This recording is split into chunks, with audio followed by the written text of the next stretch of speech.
Hello all, and welcome to another Kevin Entertainment video. It's Art here with my first impressions review, first 2 weeks review of the DualSense Edge, of me owning it. I can say that I love it. I like how the L2 and R2 triggers have little PlayStation buttons at the top there. I like how it has PlayStation buttons on the touchpad as well. I like how the blue light glows over here and doesn't like blind you like it does with the DualSense, the DualShock 4.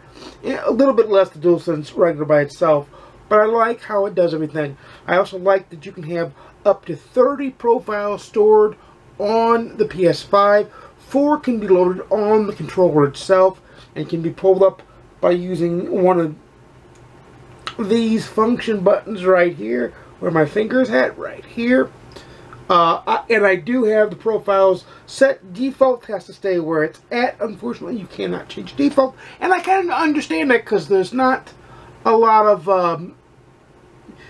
you have to have a default base to kind of pull off of. I do have 5 profiles set up, so that means one profile gets switched out, and that's my XCOM and Gran Turismo profiles. They get switched out depending on what game I'm playing, and it's easy to hot swap them on the go in the software. The software that's built in natively to the PS5 is what makes this controller amazing.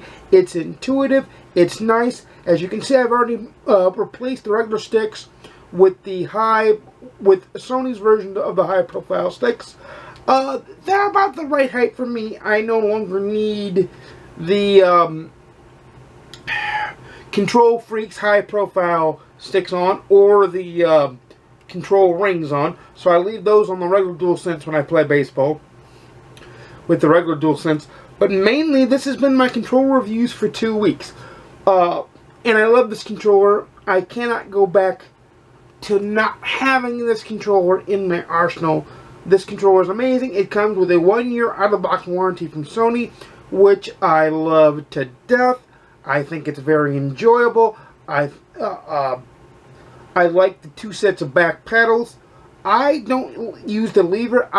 I use what's called the boomerang style. They are magnetically sealed in there. You can see them now, and I'm pushing on them for you on camera. They're perfectly placed to where your fingers naturally rest.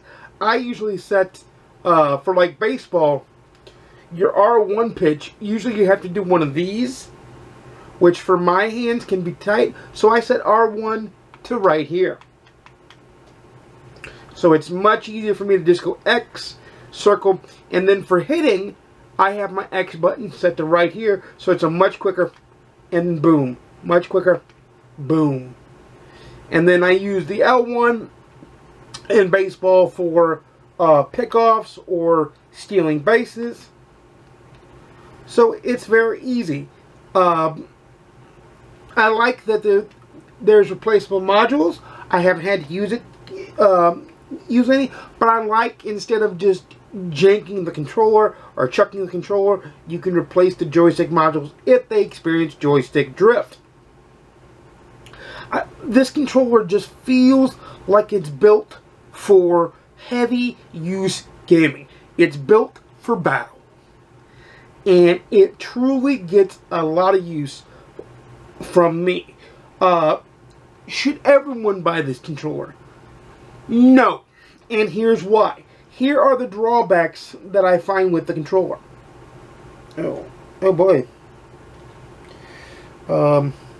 Something stuck to the controller.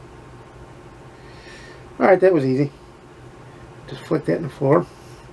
Make sure it didn't damage the prettiness. It didn't. The 2 drawbacks in the controller are the battery life lasts about half as long as a regular DualSense wireless controller, so about 4 to 6 hours of gameplay instead of 10 to 12. And so you're going to be plugging in a lot longer. Now, one thing I do like about the DualSense Edge is it came with the braided, longer charging controller with the PlayStation symbol this PlayStation symbol in a gloss blackout format that will let you know which way is the correct way to plug it in so that it charges to the system, which the regular DualSense charging wire does not have. So that's an upgrade. There's also an upgrade to the wire because it's braided and it's amazing and it's great and it's awesome. Another downfall that will preclude a lot of people from getting it is the price. The steep price of $200, while competitive in this Pro controller market, is steep for most of your casual gamers. I find that its controls and allowing me to adjust what the back pedals do and allowing me to adjust what the buttons do and what buttons are functional is greatly improved my gaming, greatly improved accessibility for me of certain buttons that can be harder for my hands to reach. So it's an amazing controller in that sense and totally worth the investment for me with as many hours as I put into PlayStation. But I can't recommend it for everybody on that notion because it is a pretty steep $199.99 price tag to jump to this level. If you are a hardcore gamer that games competitively in either baseball, COD, or if you game competitively at all, no matter what your game is, you need one of these. You probably already have one of these. But if you're a gamer that says, should I like this? Well, that's up to your wallet and up to whether you need the back button functionality. I've heard some people say that they'd rather have 4 buttons on the back, and I can understand why. That would be nice to have a 4th button on the back. To have 2 more buttons on the back, but I like Sony's simplicity of design. I like Sony's first foray into this Pro controller market, and for me it was well worth the purchase. And I'm not just saying that because I purchased it, I'm saying that because it's allowed me to do things that you can't do in a normal controller that have really upped my game and have really helped me successfully navigate games better and get past parts because I can map buttons and toggle the joystick sensitivity to exactly right where I need it. I think with this controller, pinpoint pitching is not only a foregone conclusion for MLB 23, but it's totally in my future for MLB 23.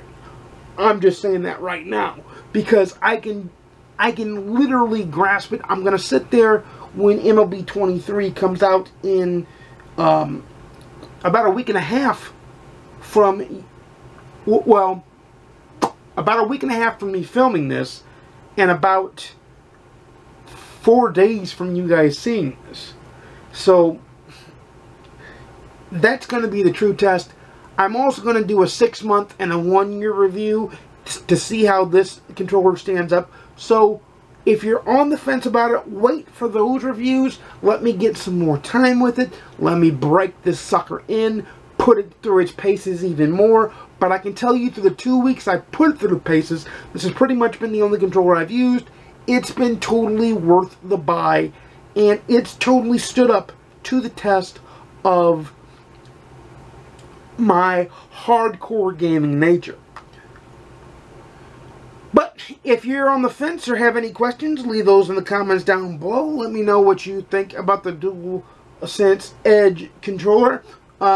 Whether you want to get one or not, or if you have any questions about it that I can answer, let me know those down in the comments down below. But until next time, you know I make videos every Monday, Wednesday, and Saturday at 12:30 p.m. Central, 10:30 p.m. Pacific, 1:30 p.m. Eastern. Please like, comment, subscribe if you want to see more. Please ding the notification bell to be notified when I upload a video. And without further ado, happy gaming. I'll see you again soon. And peace.